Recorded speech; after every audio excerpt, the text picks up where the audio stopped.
So, as requested, I am about to watch this 1993 interview from Miss Kate Bush. Let's get right into it. Time for some more company, you see. And taking over the warm seat from the wood botty is a singer whose first record in 1978 astonished listeners with its originality, and her own extraordinary style made her an instant favourite with TV impersonators. She is in the habit of vanishing from time to time, but the garbo of pop has emerged from the shadows. Welcome to Kate. To say the least.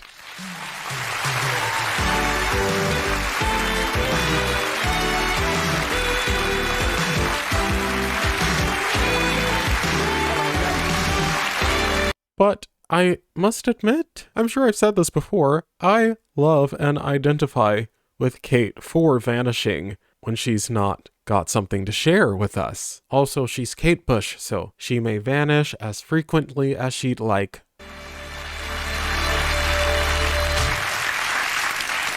Kate, I've not seen you for a while, but when we first met, you were still a teenager, and then you got this garbo label. Did you shun publicity in the spotlight deliberately?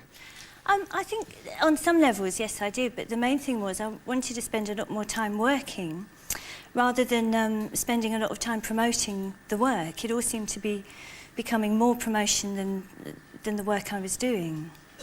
So you decided work was more important. And have you been now beavering away in the potting shed for your next project?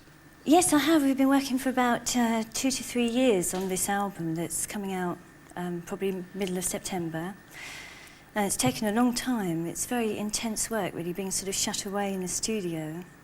And this is The Red Shoes? Yes, it's called The Red Shoes, yeah. Is this based on the film, the ballet film? Well, it is very much connected with the film. I was lucky enough to meet Michael Powell, the director of The Red Shoes, before he died, and he was such a sweet man. He was really sweet. I thought one of Britain's best directors. And he had a very strong effect on me. He was a very sweet man, and he seems to have popped up in 2 or 3 of the songs that are on the album. Was he dead by that time?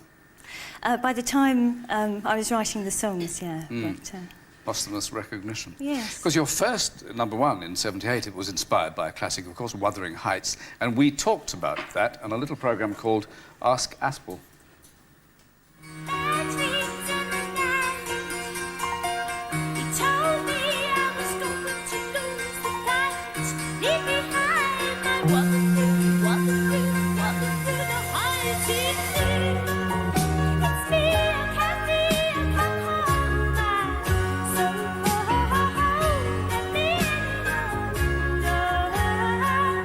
The interesting thing about Wuthering Heights is that I can't even put into words how much Wuthering Heights grew on me.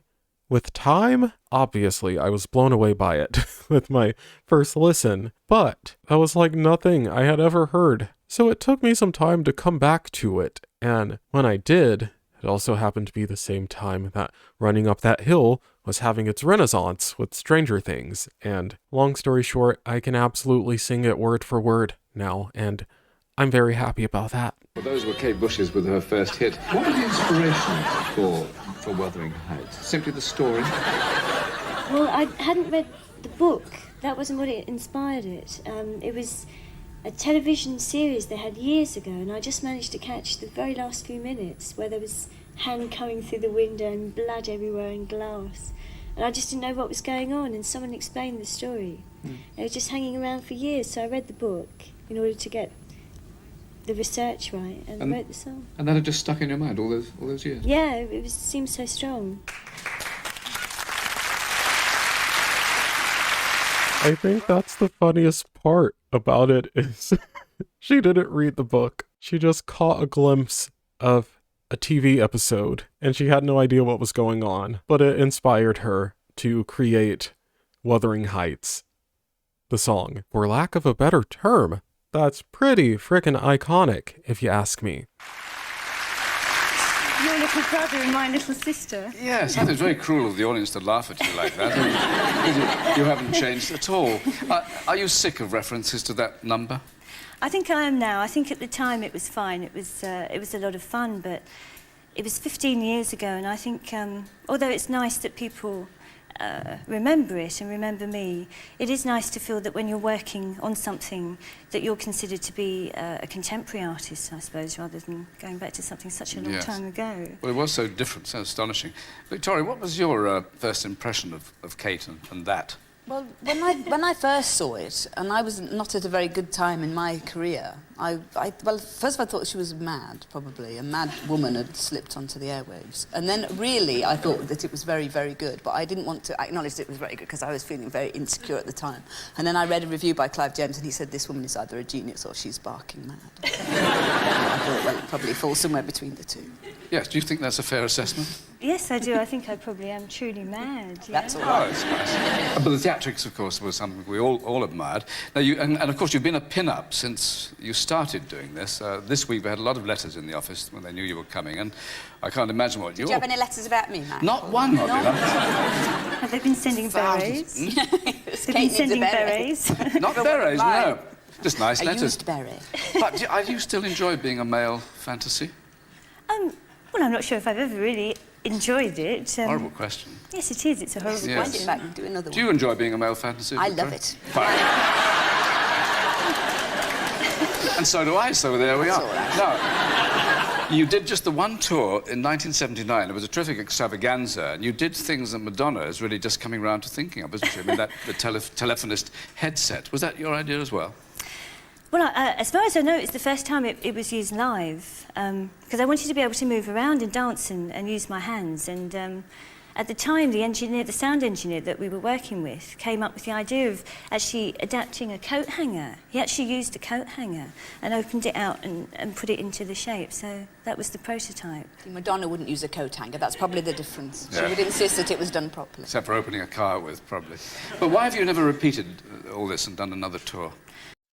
Okay, sorry to interrupt, but I just have to say, this isn't me being disappointed with this interview in any way, shape, or form. I just feel like I've never really said this before, but a huge pet peeve of mine is when interviewers mention other artists during someone's interview, especially when they're insulting one artist to lift up another, but really in any context, unless there's some personal relationship stuff or a collaboration. I just don't feel like there's a point in mentioning someone else. Like, we can talk all day about how great what Kate's doing is without mentioning Madonna. I just had to share that.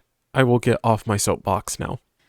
Well, I did enjoy it. I think a lot of people think I didn't actually have fun, but I did. It was great. But I think I found it a bit overwhelming, as well as it being very hard work physically. I think it was a bit rough for me being so exposed publicly.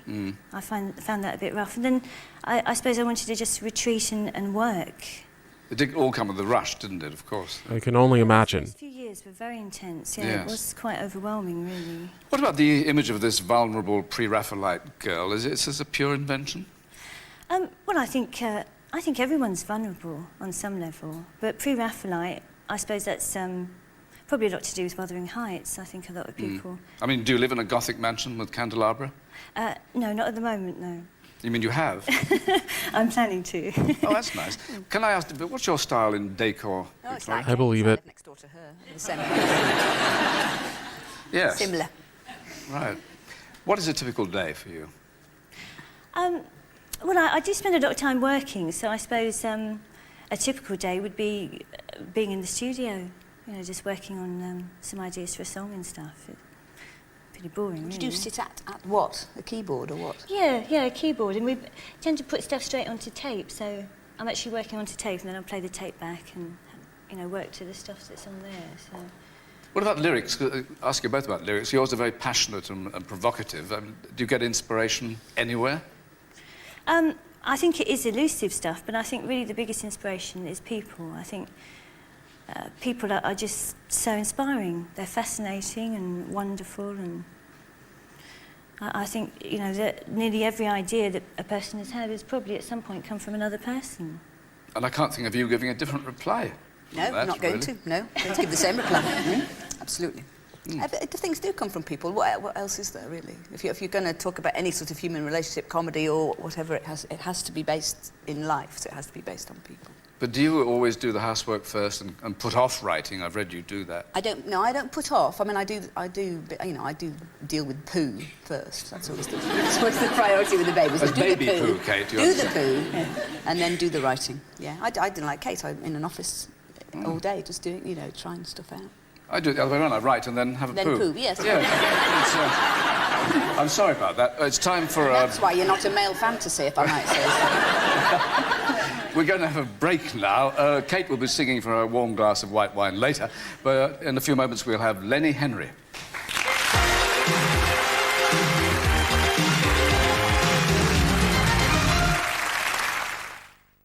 That's silly, isn't it? Well, I've just been told, Miss Bush, that they are going to be ready for your song. So thank you very much for being with us, and perhaps you'd like to prepare your young body. Thank you. Kate Bush. And let me give a quick further thanks to your company, Lenny Henry and Victoria Wood. And thanks for your company. Have a good summer. Goodbye for now. And here is Kate Bush with some moments of pleasure.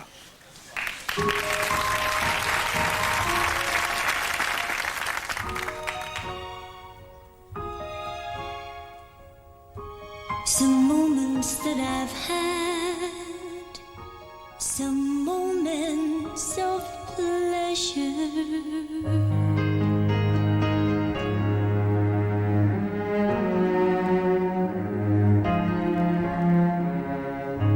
I think about us lying I noticed the red shoes.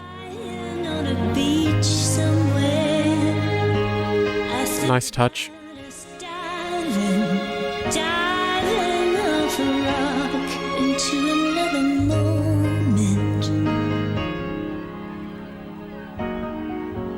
The song is beautiful, but I can't lie. The case of George the Wine. All I can think about is her spinning in the music video. I can never let go of that visual, Oh God, I can't stop laughing. This nor do I want to. humor of mine, it isn't funny at all. Oh, but we sit up all night talking about it. Just being alive, it can really hurt. These moments given are a gift from time.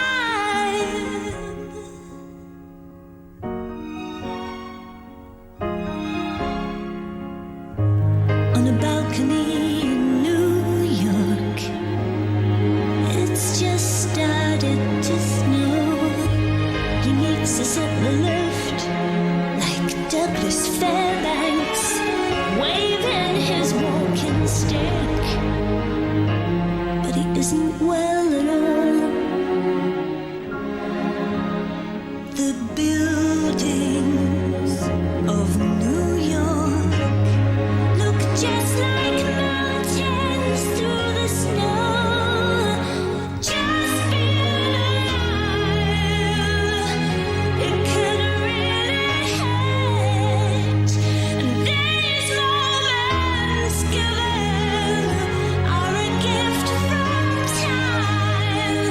Just let us try to give these moments back to those we love, to those who will survive.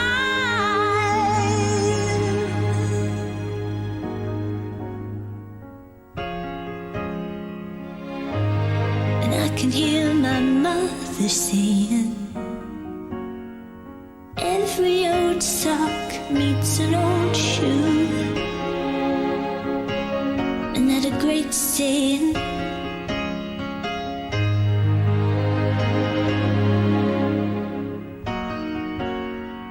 every old sock meets an old shoe. Here come the hills of time.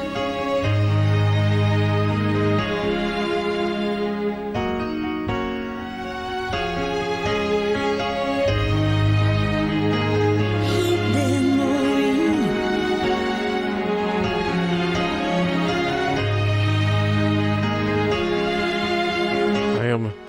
so lost in these strings. Dancing down Desperately trying not to close my eyes.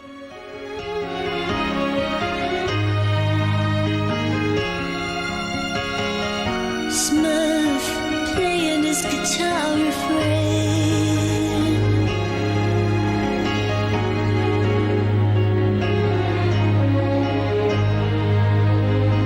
Hey there, Teddy, spinning in the chair that we rode.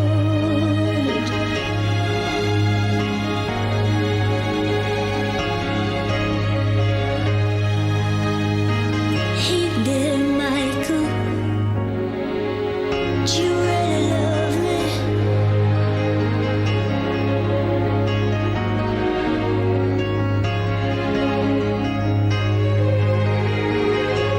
Hey there, Bill, would you turn the lights up?